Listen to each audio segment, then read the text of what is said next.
খুব সুন্দর সন্ধ্যা কাটাতে বেরিয়ে পড়েছিলাম। রেলগেটে এসে একটুখানি অপেক্ষা করতেই একটা ট্রেন ছুটে চললো। তারপরেই আমরা আবার স্কুটি করে ছুটে চললাম আমরা যেখানে একটুখানি সন্ধ্যাটাকে সুন্দরভাবে কাটাবার জন্য বেরিয়েছি। আমরা নিজেও জানি না কোথায় যাচ্ছি, যেখানে গেলে আমাদের ভালো লাগবে ঠিক সেখানে গিয়ে দাঁড়িয়ে পড়বো, এটাই ভেবেছিলাম।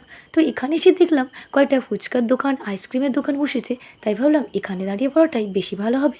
তাই একটু ফুচকা খেয়ে নিলাম আর আইসক্রিমও খেয়ে নিলাম, নিজেকে আবার একটু ক্যামেরায় দেখেও নিলাম।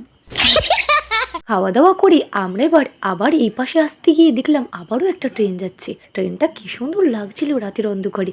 বলুন, আজকে শুধু আমরা ঘোরাঘুরি করব না, আজকে ধাবাতে গিয়ে একটু খাওয়া দাওয়াও করব। আর বাচ্চাদের সাথে নিয়ে গেলে তাদের বায়না মেটাবো না, এটা তো হতে পারে না, তাই না? বাচ্চারা ওখানে নিজেদের মতো আনন্দ করছে আর আমি বোকার মতো একাই স্মাইল করে যাচ্ছি।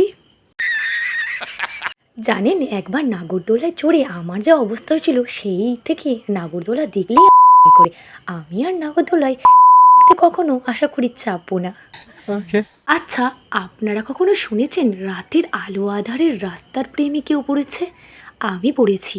এত সুন্দর লাগছিল, দেখুন তাকে শুধু রাতের আলো আঁধারের রাস্তাগুলো। এই জন্যই মনে হয় রাইডাররা রাত্রিবেলা বেরোয়।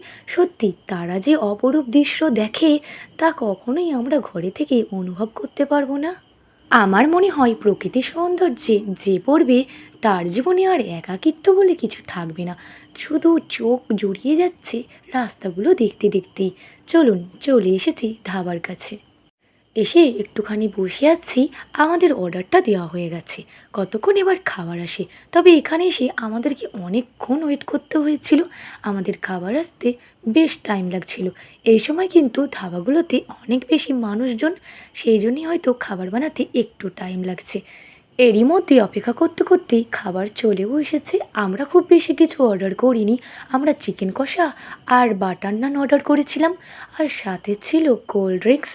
খাওয়া দাওয়া কমপ্লিট হয়ে গেছে, এবার বাড়ি আসি, টাটা।